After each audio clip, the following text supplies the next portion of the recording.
مولانا عبدالشکور دینپوری رحمه الله فرمایي یو کارت زه د ګجرانوالي په بازار باندې تېرېدم نو ناڅاپه زما نظر په یو سوالګري باندې پرېوته نو هغه چې زه ولیدم نو ما ته آواز وکړو چونکې په ما باندې ناوخته او تیز روان وم نو څه غږ مې ونه کړ هغه دوباره تیز آواز راکړو چې مولوي صاحب د الله دپاره زما خبره واورئ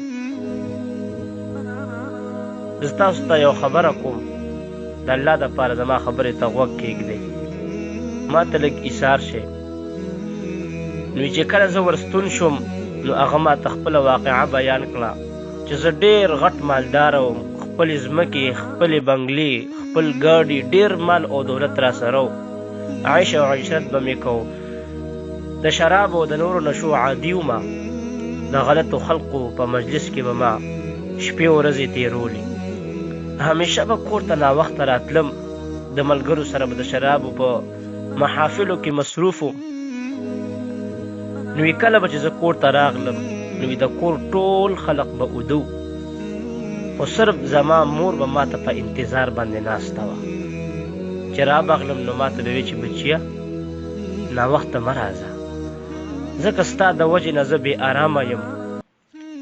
ما چې خپل نظر په تا نی لګوي نو بچیه ما ته خوب نه راځي ما ته آرام نه راځي ما ته سکون نه میلاویږي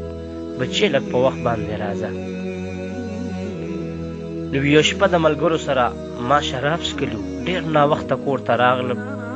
چې کله راغلم نو مور مې هماغه شان ما ته په انتظار باندې ناسته وه نو د ډېرې غوسې نه زه یو څپېړه ووهلم نو چونکې ما هم شراب څښلي د نشې په حالت کې وم نو ما هم خپله څپلی راواغېسته او خپله مور مې په سر باندې ووهله نو د هغې د خولې نه صرف دا یوه جمله ما ته راووته بچیه الله دې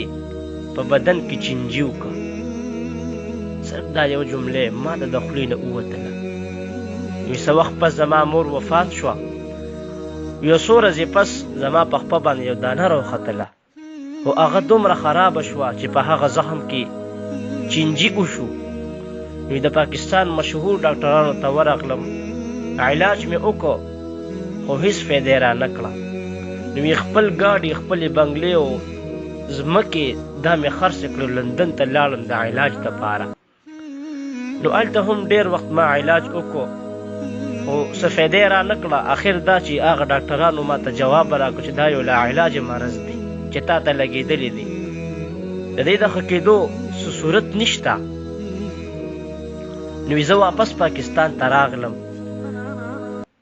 خو دلته کې مې اوس نه څه کور شته نه مې جایداد شته نه مې بنګلې شته نه مې ګاډي شته بلکې د خپلې خېټې ساتلو دپاره اوس زه سوال کوم او ورځ په ورځ باندې زما زخم کې چینجیز نور هم زیاتېږي نو مولوي صاحب د الله دپاره ما ته دعا وکړه زه د مور خیرو وهلی یم چې الله پاک ما ته صحت راکړي